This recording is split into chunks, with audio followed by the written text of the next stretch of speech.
அருப்புக்கோட்டையில் தமிழ்நாடு கிராம வங்கியில் மஞ்சள் பையை முகத்தில் அணிந்தபடி கொள்ளை முயற்சியில் ஈடுபட்ட நபர் போலீசில் பிடிபட்டார். கடன் தொல்லையால் அடுத்தடுத்து வங்கியில் கைவரிசை காட்ட முயன்ற நபரின் பின்னணி என்ன?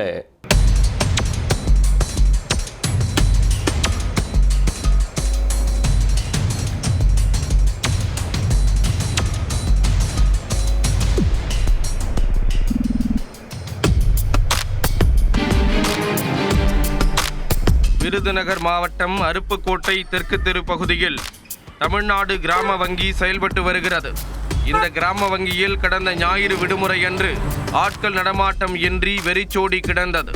அன்றைய தினம் மஞ்சள் பையை முகமூடியாக அணிந்த மர்ம நபர் ஒருவர் வங்கியின் பின்பகுதி வழியாக நுழைந்துள்ளார். வங்கியை நீண்ட நேரம் சுற்றி நோட்டமிட்டு கொள்ளையடிக்க தயாரானார். ஜன்னல் கம்பியை அறுத்து உள்ளே நுழைந்து கைவரிசை காட்ட முடிவெடுத்தவர் கொள்ளையடிக்கு முன்பாக வங்கி வளாகத்தில் பொருத்தப்பட்டிருந்த சிசிடிவி கேமராவின் இணைப்பை துண்டிக்க முயன்றார். அப்போது திடீரென்று எச்சரிக்கை அலாரம் ஒலித்ததால் அரண்டு போனவர் தப்பித்தால் போதும் என நினைத்து அங்கிருந்து ஓட்டம் பிடித்தார். இந்த கொள்ளை முயற்சி குறித்து வங்கி மேலாளர் அளித்த புகாரின் அடிப்படையில் அருப்புக்கோட்டை போலீசார் சிசிடிவி கேமரா காட்சிகளின் அடிப்படையில் விசாரணையை தொடங்கினர். அதில் கொள்ளை முயற்சியில் ஈடுபட்டது அருப்புக்கோட்டை சொக்கலிங்கபுரத்தைச் சேர்ந்த ஆறுமுகவேலன் என்பது தெரிய வந்தது. தனிப்படை போலீசார் அவரை கைது செய்து காவல் நிலையம் அழைத்து சென்று விசாரித்தனர்.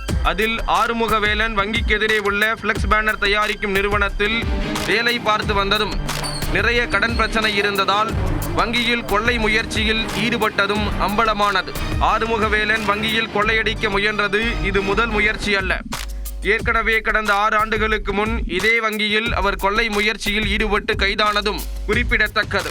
கடன் தொல்லையால் வங்கியில் அடுத்தடுத்து கொள்ளையடிக்க முயன்ற நபர் போலீசில் சிக்கியது அருப்புக்கோட்டையில் பெரும் பரபரப்பை ஏற்படுத்தியுள்ளது.